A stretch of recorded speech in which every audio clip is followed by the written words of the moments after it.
Honestly, the most realistic left formation to emerge from the American context we have, like imagining the different types of revolutions we have, left-wing revolutions we could have in this country. Let's rank them by likelihood of actually happening.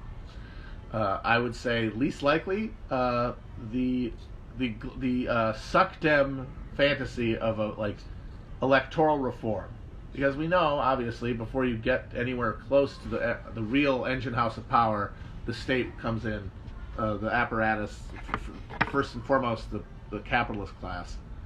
I mean, for the intelligence community, the mafia version that can break the rules, because even if you're winning within the rules, they can always decide that the rules don't exist with the help of institutions like the intelligence community. So that makes that very unlikely. It to just happen straight through. Honestly, maybe a little more likely, but still wildly unlikely, is the idea of any kind of Maoist peasant war or ML style Bolshevik coup.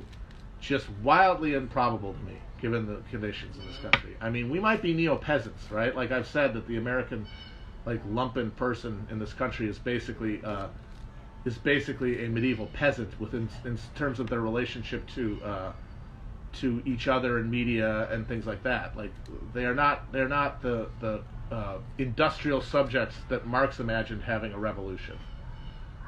But they don't live like peasants. They don't live on the land. They live disconnected completely from the land. That's why I said instead of potatoes in a sack, they're Pringles in a tube. They've been processed. They've been chopped up. They've been fried. They've been put inside a carton.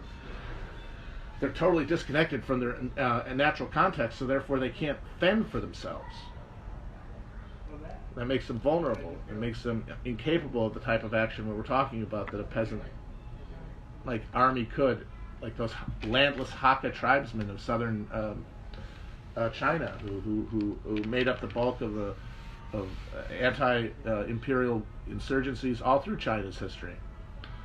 We don't have those people. They don't know where are you going to go. You're going to go out. You're going to go camp out in the green belt behind your fucking subdivision.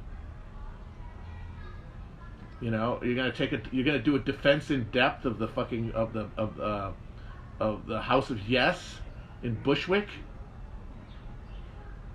So that's also unlikely.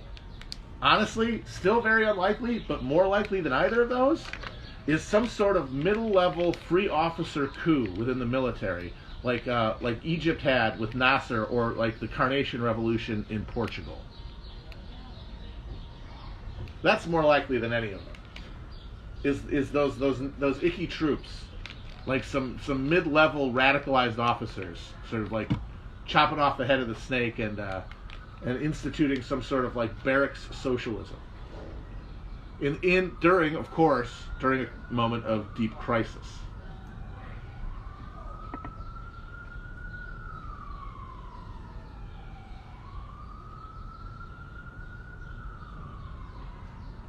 Oh, it wouldn't be a soft coup. I think a soft coup would be just the suspension of the forms of democratic government, which they honestly might do to Trump. I'm not leaving that out. They might, it's claimed that they might have already done to Bolsonaro.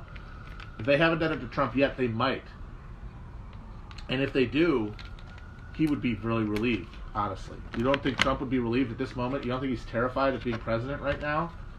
You don't think that he would love the chance to not have this responsibility?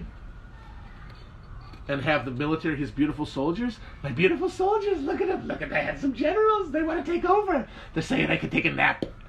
They're saying they can go to bed. Yes, Frederick Jameson has talked about how, the only model we have for any kind of social organism that, I talked about, institutes a notion of a social self instead of a radically individualized neoliberal self is the military.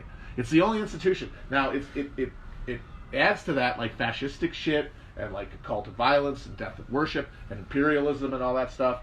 But it also has the idea of, an esprit de corps and, of a collective project, which we do not have, and which is one of the chief obstacles to trying to organize among people, because they don't think that way.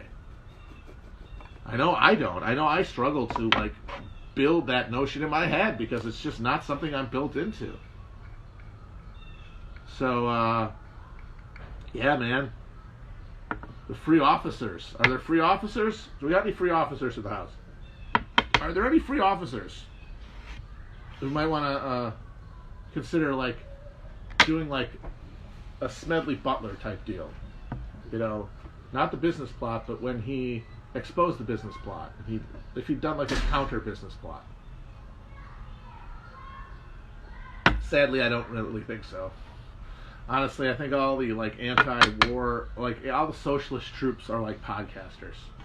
You know, like I think that's the highest ranking like genuinely like socialist troop in the army is probably like a fucking lance corporal with like a podcast or something. But who knows? Who the fuck knows?